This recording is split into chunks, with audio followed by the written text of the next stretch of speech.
듣기만 해도 산업과 기업이 저절로 이해된다. 최고의 애널리스트와 제야의 고수들에게 직접 듣는 투자 세미나 와이즈 클럽. 고정 댓글을 타고 오세요. 혹시 조사하신 케이스나 아니면 주변에서 예. 세금 때문에 그 위장 이혼하는 케이스도 좀 있던가요? 이거는 이미 이런 사례들이 문제가 됐기 때문에 예. 법에 예전에는 모든 게 이제 호적 기준, 즉 혼인 신고, 이혼 신고, 뭐 이혼 신고라고 그러나요? 이혼은 안 해봐갖고, 그러니까 그 신고 기준으로 맹목적으로 판단했어요. 근데 이혼에 있어서는 위장 이혼은 1세대 1주택 여부를 판단함에 있어서 위장 이혼은 같이 사는 걸로 본다라는 법이 아예 정착이 됐어요. 그러니까 법에 없으니까 그걸 악용하는 사례가 있어서 위장 이혼에 대해서는 엄정하게 대처하겠다. 그러니까 서류상으로 중요한 게 아니라 실질적으로 네. 사느냐 안 사느냐, 같이 사느냐 안 사느냐. 그렇죠. 네. 그래서 제 주변에도 그러니까 지금 위장 이혼이 걸리는 건 알아요. 그러니까 야 이렇게 하면 걸릴까 안 걸릴까? 위장 이혼을 해서 주소를 분가를 하고 그리고 하나를 먼저 파는 거예요. 그러면 먼저 파는 하나도 비과세, 나중에 파는 또 하나도 비과세. 네네네. 그 세액이 많게는 4억, 5억 이렇게 차이가 나니까 위장 이혼 열심히 일해서 10년 동안 일해서 4억 버는 게 쉽지 않으니까 차라리 위장 이혼을 해서 양도소득세를 아끼자 이제 이런 좀 그럴 때 생각을 가지시는 분들이 있는데 제가 만약에 세무서 직원이고 그런 사례에 대한 신고서를 봤다면 저는 잡아낼 수 있을 것 같아요. 어떻게 잡나요? 이제 위장 이혼.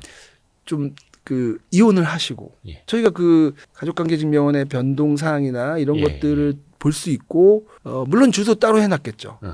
따로 해놨지만 좀 냄새가 나죠. 저는 이제 여기서 말씀드리기는 좀 그렇고 물론 이러겠죠. 뭐 이혼하고 오래 못 참을 것 같아요. 야 이것 때문에 이혼까지 했는데 빨리 근시일 내에 팔겠죠. 그럼 일단 이혼하고 파는 건 사실 다 일단 의심. 네, 물론 사람을 그렇게 의심하면 안 되겠지만 그리고 이 이혼 과정도 볼 수 있고요. 속전속결. 네. 합의 이혼. 네, 뭐 그럴 수도 있고요. 그래서 뭐 신성하게 또 그런 분들을 의심한다는 거는 나쁜 거지만 이제 세무서에서 그 생활관계라든가 전체적인 거를 보고 엄정하게 대처하면 이제 걸릴 수 있으니까 제가 이렇게 말 안 하면 다 이혼하고 싶으실 거 아니에요. 세금 때문에라도. 네.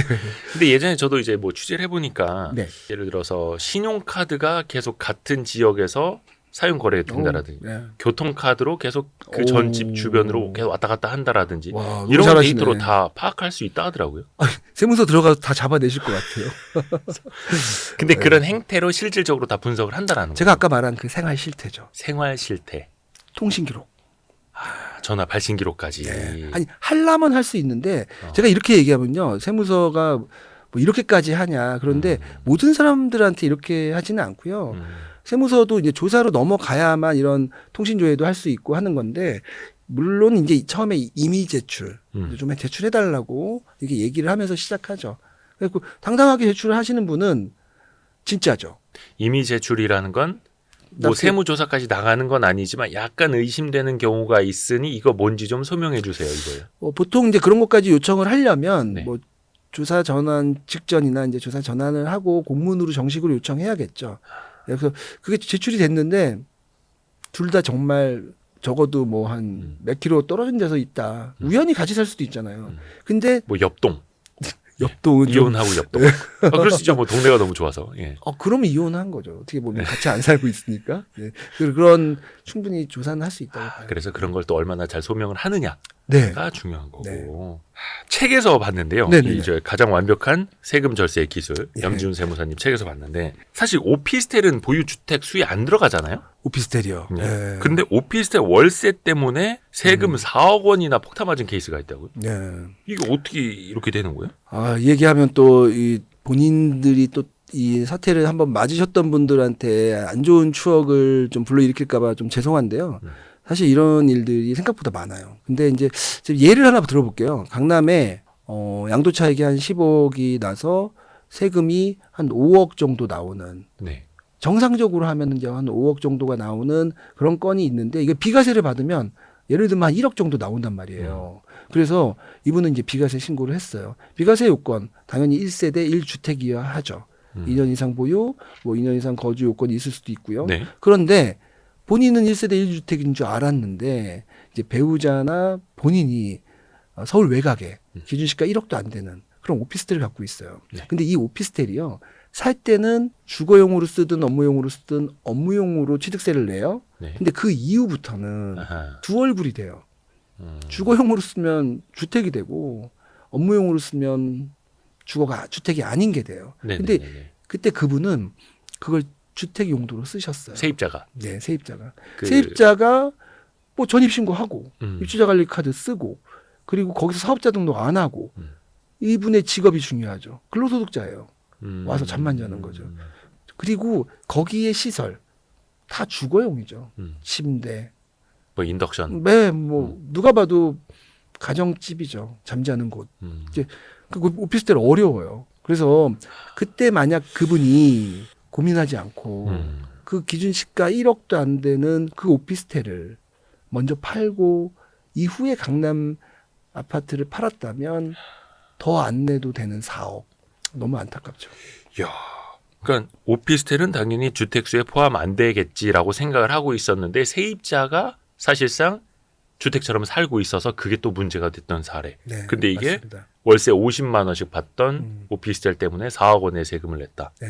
야, 이게 진짜 한 끗 차이가 어마어마한 결과를 불러오는 거예요. 그러니까 너무 안타까워요, 저도. 근데 이거는 세무공무원들이 세무조사를 나가도요, 네. 함부로 그거를 그냥 못 본 걸로 할게요. 이럴 수 없다는 거죠. 왜냐하면 그 조사를 나갈 때는 네네. 이미 서류 검토가 끝나서 나간 거예요. 근데 그러면 네. 그 오피스텔에 그 입주해 있는 세입자가 네. 여기서 라면 끓여 먹는지 인덕션이나 가스레인지가 있는지 네.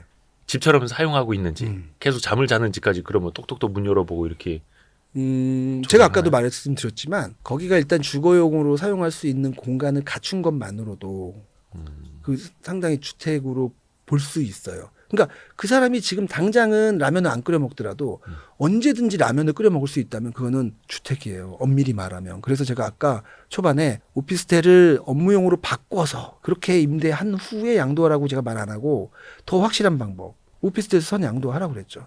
그러니까 안전하게. 네, 왜냐하면 제가 아까 얘기했지만 이거 굉장히 어려운 얘기예요. 오피스텔뿐만이 아니라 어떤 공간이 주택이냐, 업무용 시설이냐 서로 개조도 가능하잖아요. 근데 지금 현재 언제든지 주거용으로 쓸 수 있는 아까 말한 인덕션 뭐 다 설비가 돼 있단 말이에요. 근데 딱 봐도 업무용 시설과 주택은 차이가 나잖아요. 그렇다고 해서 그 세입자한테 네. 여기선 잠자시면 안 되고 주택처럼 거주하시면 안 되고 네, 여기다 맞아요. 사업자 등록을 해놔야 되고 침대 막 이렇게- 빼시고요. 뭐 침대 이렇게 할 수 그럴 수도 없죠. 없고. 예. 그 사람이 나중에 라꾸라꾸 갖다 놓으면 이제 또 라꾸라꾸는 좀 괜찮을 것 같은데요. 야, 참 이게 어렵네요. 네, 어렵습니다. 사실 이게 악마는 디테일에 있다고. 음. 디테일로 들어가면은 또 이런 사례가 생기네. 또 책에서 본 건데 네. 옥탑방 하나 때문에 세금 5억 원을 추징당한 사례가 있다고. 이것도 진짜 종이 한 장 때문에 세금이 5억이 왔다 갔다 하는 사례라서 제가 이거 듣는 분들께 너무 죄송한데 다가구 주택이 뭐냐면요. 지하에 주택이 있어요. 그 지하층 빼고 1층에 상가가 있어요. 예. 상가층 빼고 그리고 2, 3, 4층에 주택이 있는 거죠. 네네네. 근데 2층에 3개, 3층에 3개, 4층에 2개 그런 거 많이 보셨죠. 예. 옹기종기 모여 있는 집들. 그래서 주택으로 쓰이는 층, 지하층 빼고 상가층 빼고 주택으로 쓰이는 그 층이 상계층 이하이면 그 8개의 집, 그 8개의 호라고 하는데요. 그 8개의 호를 하나의 매매 단위로 팔 경우 1주택으로 봐준다. 아, 3계층 이하면 네. 그게 다가구 주택이에요. 몇 개까지? 몇? 뭐 8개, 그 개수는 제가 갑자기 생각이 났는데 뭐 24호인가 그렇게 기준이 아. 있어요. 건축법에. 근데 3계층. 네. 네. 중요한 건 3계층이에요. 네. 막 거기에 뭐 거의 20개 되는 일은 거의 없으니까 3계층이 기준 핵심인데 그렇게 해서 8개 호를 동시에 팔면 그냥 1주택으로 봐주는 거예요. 가정집이 8개인데도 불구하고. 네, 네. 근데 옥상에 옥탑방이라는 게 하나 있어요. 옥탑방은 그냥 뭐 빨랫대 걸려 있고 뭐 운동기구 있고 이런 거 보신 적 있을 거예요. 네네네네. 거기 사람이 사는 거죠.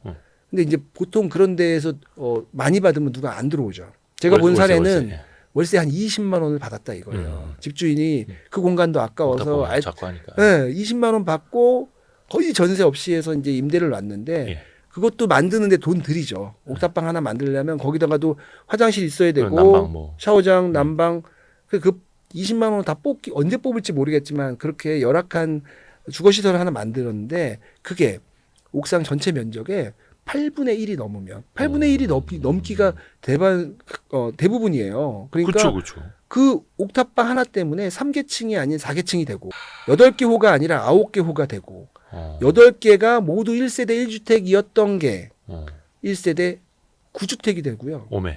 네, 세금이 대박 많이 나와요. 그래서 8주택까지는 과세. 네. 나머지 9번째 주택은 1세대 1주택이잖아요. 네.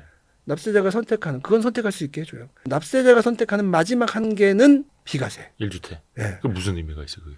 8개가 큰데. 예. 그래서 세금이 지금 제가 여기서 보여드릴 수는 없지만 1세대 1주택일 때와 2주택 이상일 때 과세되는 그 금액 차이가 어마어마해. 대부분 4억 5억이에요. 양도 차익이 크다면. 근데 이것도 다가구 주택은 뭐 맨날 사고 팔고 안 하잖아요. 정말 그렇죠.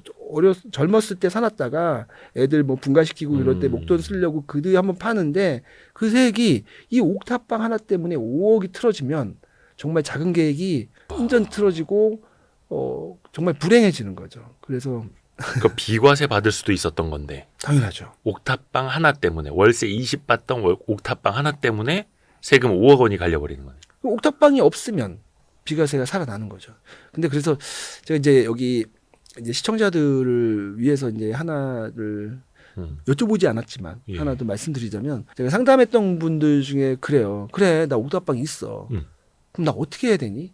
이렇게 많이 물어보시죠. 이거 만약에 모르셨던 분도 네. 나도 다가구 주택을 갖고 있는데 음. 임대 뭐 한 5집 주고 있는데 그 현재 3층이고 옥탑방 하나 때문에 나 난리 났네? 난리 난 거죠. 이럴 수 있잖아요. 그래서 제가 이런 거 얘기하면 이제 아는 이제 세무사님들은 이런 거 좀 방송 가서 함부로 얘기하지 마요 그러는데 이건 농담이고 이제 요거를 주택을 옥탑방이 주택 이거를 이제 없애야죠.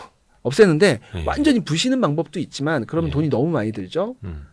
꼭 필요한 거는 부셔야죠. 예를 들면 화장실이라든가 주택으로 쓸 수 있는 그 공간, 화장실, 부엌 이런 것들은 없애고 실제로 임차인을 죄송하지만 제 양도세 때문에 그러니까 이번 달까지만 한 달 만에 내보내면 안 되고 임대차 보호법을 준수하면서 또 이사비도 좀 내드리고 나가시라고 이제 좀 부탁을 드리고 나간 이후에 주거에 쓸 수 있는 그 공간 그거는 조금 된다. 커트하고 없애고 창고로 활용하시면 되죠. 이거는 창고는 아니면 휴식 공간이지 주거용은 아니다라고 아예 의심의 씨앗을 이제 잘라버려야 된다. 네. 그리고 이제 그런 것들을 개선된 이후로는 좀 사진으로 남기거나 그렇게 해놓으면 괜찮을 것 같습니다. 그 하기사 뭐 옥탑방 월세 많이 받지도 못하는데 사실상 그 좀 얼마 월세 몇십만 원이라도 벌어보겠다고 했다가 큰일 날 수가 있는 거네요. 저도 이거는 이제 세무사님 책 보고 처음 알아가지고. 그러셨어요? 근데 아직 건물이 없어서 이제 걱정하는. 근데 이게 불행히도요. 한때 정말 과세가 많이 됐던 레파토리예요. 그럼 어느 정도 이제 다가구 주택 갖고 계시는 분들 사이에서는 좀 아는 사람은 아는 케일 수도 있겠네요. 아니 저는 이거 좀 모든 분들이 다 아셨으면 좋겠어요. 그렇죠. 그래야지 또 몰라서 그러니까 아는 사람은 피하고 몰라서 당하고 이러면 또 이제 안 되니까. 그게 공정한 사회죠. 뭐 물론 그래서 이제 저희 같은 이제 와이스트리 채널도 보고 국세청 아는 형 채널도 보고 하시는 건데 저희가 얼마 전에 그 로또 그 복권 관련 콘텐츠를 다뤘는데 와 인기가 장난이 아니더라고요. 그래요? 근데 복권 당첨금에도 당연히 세금이 붙죠. 그렇죠. 20%, 30% 주민세까지 22%, 33% 아마 3억을 기준으로 제가 그렇게 갈리는 걸로 알고 있습니다. 3억은 초과하면 33%가 되는 거고. 근데 이것도 참 복권 당첨된 걸 가지고 절세하는 노하우들도 있더라고요. 예를 들어서 갑자기 10억짜리 복권에 당첨이 됐어. 근데 이거 내가 받으면 나중에 자녀한테 물려줄 때 증여세 상속세 내야 되니까 아들아 이건 네가 당첨됐다고 해서 농협 가서 찾아오거라. 통 큰 아버지. 그러면 이건 나중에 이 뭐 1,000원, 2,000원 로또 누구 돈으로 샀는지는 그것까지 막 증빙 요청을 하진 않잖아요. 저도 오늘 한 수 배웠습니다. 이게 로또 복권이 기명이냐 무기명이냐가 중요한 것 같아요. 로또 복권에 살 때부터 아버지 건지 아들 건지 안 써 있죠. 그리고 그 돈이 이제 슈퍼 뭐 CCTV를 돌릴 것도 아니고. 그러니까 한마디로 은행 가서 저 로또 복권 찾으러 왔습니다. 그러면 거기 신분증 주세요. 그리고 이제 거기다 적으세요. 저는 한 번도 대본 적은 없지만 아마 복권 뒤에 이름 쓰는 란이 아마 있었던 것 같은데. 그러니까요. 그러니까 살 때부터 그게 아버지 이름이었다면 이거는 증여가 되겠죠. 근데 누구 이름이 안 써 있어요. 즉 청구할 때 쓰는 거니까. 당첨되고 나서 쓰니까. 네. 근데 이거 제가 아이디어를 낸 게 아니니까 지금 제가 탈세 컨설팅을 한 건 아니고 이제 그 얘기를 들으셨다고 하니 저도 지금 처음 들은 거예요. 그런 경우에까지 증여세를 부과하지는 못할 것 같다는 게 제 생각입니다. 아. 예. 근데- 증여가 아닌 것 같아요. 제가 봤을 때는. 그렇죠. 따지고 보면 사실관계 다 들어보면 어떻게 보면 일종의 탈세지만 그걸 누가 어디 가서 막 떠들지 않겠죠. 나 사실은 이거 아빠가 준 거다 이런 얘기 안 하겠죠. 그냥 슬쩍 나 친구들한테도 내가 됐어 뭐 소문을 낼 필요는 없지만 은행 가서만 얘기하면 되죠. 제가 산 건데 됐어요. 그러면 주겠죠. 그러면 그 전 단계는 아버지하고 아들만 아는 게 되지 않을까. 근데 이건 뭐 저희가 뭐 나쁜 걸 알려드리는 거는 아니고 아니죠. 그냥 예. 여러분의 경우라면 여러분이 복권에 당첨되셨다면 결과적으로 어떻게 하시겠는가를 이제 물어보면 아마 대부분의 선택은 또 그러겠죠. 비슷할 수도 예. 있고. 아니, 왜냐면 이게 3억 원 초과했을 때 30%면 뭐 10몇 억짜리 당첨되면 뭐 몇 억이 달라질 수 있는 거잖아요. 그렇죠. 이제 그렇게 해서 세금 내고 아버지가 세금 내고 그 나머지 돈, 그 10억이라고 그럴게요. 10억을 아들한테 증여세 또 묻는 거니까 증여하면 참. 그 이제 그러면 사람들이 이중과세 아니냐 그러지만 그건 이중과세가 아니고 정상적이라면 또 당연하죠. 내야 돼요. 10억이면 2억 4천? 2억 4천 정도. 그러면 그 10억이 또 7억 6천이 되는 거니까 그 방법을 쓰면 10억이 되겠네요. 기사 이거는 이제 당첨되고 난 다음에. 근데 우리가 이렇게 고민해야 말하는 사람 되는데. 치고 당첨되는 사람을 못 본 것 같아요. 우리끼리 그냥 하는 5천 얘기야. 원짜리라도 좀. 아, 근데 이게 네. 따지고 보면은 복권 뒷면에도 뭐 이렇게 이름을 쓰는 란이 있는데 네. 복권 사자마자 이름을 쓰는 사람은 못 받고 그러니까요. 네. 당첨되고 나서 이제 그때 자녀의 이름을 쓰겠죠. 네. 이게 약간 필요 이상으로 디테일하게 들어가면 좀 그렇긴 한데 아니 그냥 웃자고 하는 얘기니까. 자기 글씨로 네. 내 이름 홍길동 네. 이렇게 쓰면 나중에 이거 필적 조사까지 들어오나 모르겠네. 네, 자녀 이름을 자녀 손으로 쓰라고. 그래야겠네요. 괜한 디테일입니다. 네. 이게 왜냐하면 이게 또 세법이 특히 이제 세무조사 들어온다고 하면은 아까 말씀드린 것처럼 악마는 디테일에 있을 수가 있어가지고. 저도 그거 명심하겠습니다. 뭐 이렇게 그거 하나 실수해서 네. 천문학적인 금액을 세금으로 낼 수. 물론 이제 나라를 위해선 좋은 일 하는 것일 수도 있는데 그렇죠. 개인으로서는 너무 아픈 일이다 네, 보니까. 물론 로또를 맞으면 저 같으면 증여세를 내도 좀 안 아까울 텐데라는 생각은 들지만 또 제가 로또를 진짜 되면 또 생각이 바뀔 수도 있죠. 디테일하게 또. 그렇죠. 이게 그거예요. 이게 아마 댓글 다시는 분들도 계실 텐데 네. 아니 그렇게 정당하게 돈을 벌어서 정당하게 세금을 내야지라고 하는데 그게 그래야죠. 나의 일이 되면은 네, 세무사님 이거 어떻게? 맞습니다. 예. 오늘 이제 국세청 아는 형 네네. 염지훈 세무사님과 몇몇 가지 이제 사례 대해서 또 이야기를 해봤고요. 네. 가장 완벽한 세금 절세 기술 이 책도 아주 유익하게 봤습니다. 네. 오늘 함께해 주셔서 고맙습니다. 저도 너무 즐거운 시간이었고 많이 배웠습니다. 아유 감사합니다 세무사님. 감사합니다. 고맙습니다. 예, 고생하셨습니다. 감사합니다.